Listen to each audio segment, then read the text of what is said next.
ces découvertes ont suscité beaucoup d'embourbées budgétaires donc, au niveau du Sénégal et beaucoup de spéculations également. Mais là, la découverte pétrolière est une chose, mais l'exploitation est également une autre chose. Et également, il faut voir que par rapport au Sénégal, on a déjà une économie qui est déjà structurée, c'est-à-dire qui ne dépend pas d'une quelconque rente. Donc on doit considérer donc, cette exploitation pétrolière comme une valeur ajoutée. Avec ces réserves-là, c'est sûr qu'avec l'exploitation, donc, le Sénégal déjà est un pays qui importait beaucoup de pétrole par rapport à notre consommation nationale, parce qu'avec les véhicules, tout ça, on consomme du carburant, on consomme également donc, de l'essence.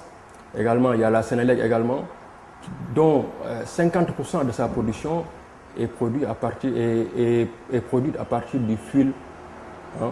Donc maintenant, avec cette production, c'est sûr qu'on va diminuer notre facture énergétique.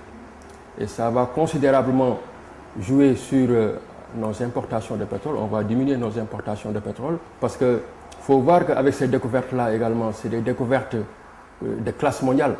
Donc ce n'est pas comme l'exploitation que Forteza est en train de faire. Parce que là également, souvent, les Sénégalais l'oublient. Donc au Sénégal, on a commencé à exploiter le gaz avec la société Forteza depuis fort longtemps. Donc moi, depuis 2002, on exploite le gaz. Maintenant, mais ça, c'est un jugement marginal. Donc ça n'a rien à voir avec ces découvertes récentes qui sont des découvertes de classe mondiale. Donc maintenant, avec ces découvertes-là, donc le Sénégal non seulement n'importera plus de pétrole, mais également il y aura la possibilité également d'exporter du pétrole. Et ça va permettre au Sénégal donc d'avoir des rentrées de devises. Donc ça va jouer sur notre balance commerciale. Également, la rente pétrolière également pourra être utilisée par l'État du Sénégal pour combler donc pas mal de déficits au niveau budgétaire.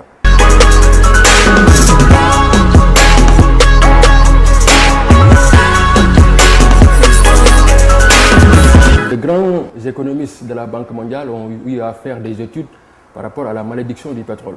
Parce qu'ici au Sénégal, quand on parle de malédiction du pétrole, les gens ont tendance à penser que c'est plutôt là où il y a du pétrole, souvent il y a des foyers de tension, il y a la guerre.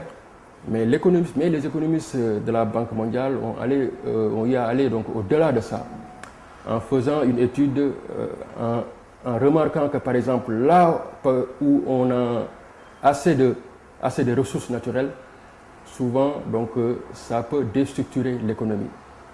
Je m'explique, c'est-à-dire que donc, au niveau, comme par exemple au niveau du Sénégal déjà, on se dit qu'on a assez de rentes pétrolières, l'État du Sénégal va commencer à faire des dépenses publiques démesurées. Également, au niveau également des acteurs économiques, on va se dire qu'on a assez de rentes pétrolières, on ne va plus investir assez et ça va diminuer l'investissement. Donc là, c'est ce que en fait, ces économistes de la Banque mondiale ont. Donc en fait, c'est ça en fait, le résultat en fait, de leur étude. Parce qu'on a vu que en fait, plutôt donc, la rente pétrolière décourage l'investissement. Donc ça va diminuer l'investissement, alors que l'investissement est le moteur de la croissance. Parce que avec assez de rente, donc ça va rendre en quelque sorte paresseux les acteurs économiques. Donc c'est ça le paradoxe qu'on a eu à voir avec assez de rente pétrolière. Donc j'espère que donc, le Sénégal ne va pas tomber donc, sous ces travers-là.